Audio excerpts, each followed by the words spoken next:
नमस्कार, मी भावना. स्वागत आहे तुमचं भावीस कुकिंगमध्ये. नेहमी आपल्याला त्याच भाज्या खाव्याशा वाटत नाही, पण त्याच भाज्या असतात त्यामुळे पर्याय नसतो. चला तर मग आज मी तुम्हाला गवारची भाजी काहीतरी वेगळ्या पद्धतीने करून दाखवणार आहे.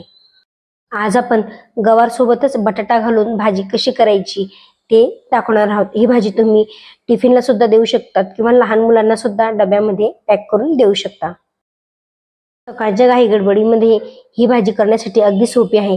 चला तर मग आता ही भाजी करण्यासाठी मी काय काय साहित्य घेतलेलं आहे ते बघून घेऊया. मी इथं पावशेर गवारची शेंगा घेतलेल्या आहेत. गवारची शेंगा स्वच्छ धुवून पुसून त्याचे शिरा काढून घेतलेले आहेत आणि त्याला अशा बारीक बारीक तुकडे करून घेतलेले आहेत. सोबतच एक मीडियम साईजचा टोमॅटो, 2 मीडियम साईजचे बटाटे त्याचे असे थोडे जाड स्लाइस करून घेतलेले आहेत. कढीपत्ता, लसूण, जिरं, मोहरी आणि कोथिंबीर घेतलेली आहे. यासोबतच मी शेंगदाण्याचा कूट सुद्धा घेतलेला होता. मी शेंगदाणे चांगले भाजून त्याचे थोडे साल काढून घेतले आणि थोडा जाडसर त्याला वाटून घेतला आहे. चला तर मग आता भाजी करण्यासाठी घेऊया. कढई ठेवली, त्यात तेल टाकलं. तेल गरम झालं की त्यामध्ये जिरं मोहरी टाकायची आणि जिरं मोहरीला चांगली फुटू द्यायची. जिरं मोहरी चांगली तडतडली की यामध्ये लसूण घालून घ्यायचा आणि त्याला थोडा ब्राऊन रंग येऊ द्यायचा. त्यानंतर त्यामध्ये कढीपत्ता घालून घ्यायचा. लसणाला मस्त असा चांगला छान ब्राऊन रंग येऊ द्यायचा आहे. रोजच्या स्वयंपाकामध्ये काय काय भाज्या कराव्या हे जर तुम्हाला आयडिया हव्या असतील तर सर्व लिंक मी डिस्क्रिप्शन बॉक्समध्ये दिलेली आहे, जाऊन नक्की बघा. लसूण चांगला परतून झालेला आहे.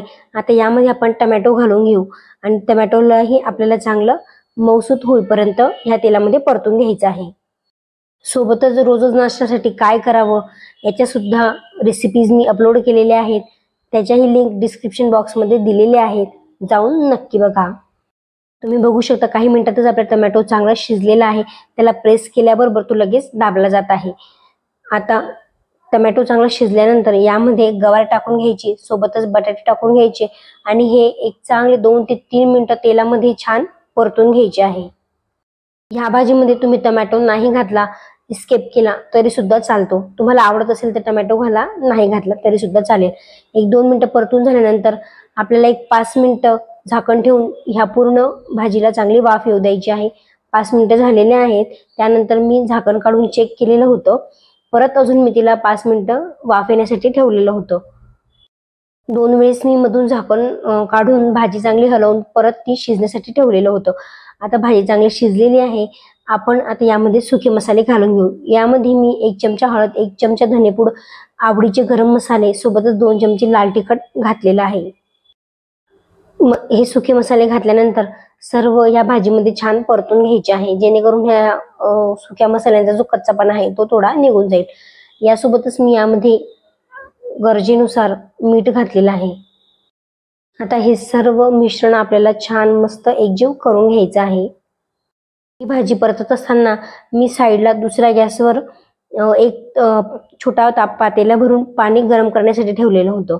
बघा, अशा प्रकारे मी यामध्ये गरम पाणी घातलेलं आहे. जर तुम्ही थंड पाणी घातलं तर आतापर्यंत जी आपली छान चव आलेली होती भाजीला ती निघून जाते. त्यामुळे भाजीला अशा प्रकारे वरतून जर आपल्याला पाणी घालायचं असेल तर पाणी हे गरम पाणीच घालावं.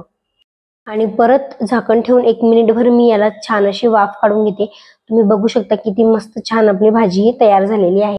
मी मधून 2 वेळेस झाकण काढून भाजीला चेक करून घेतलं होतं की भाजी शिजलेली आहे की नाही, आणि थोडी राहिली शिजण्यासाठी की यामध्ये मी दाण्याचा कूट घालून घेतलेला आहे. सोबतच कोथिंबीर सुद्धा घालायची आहे आणि परत 1 मिनिटभर फक्त याला वाफ येऊ द्यायची आहे.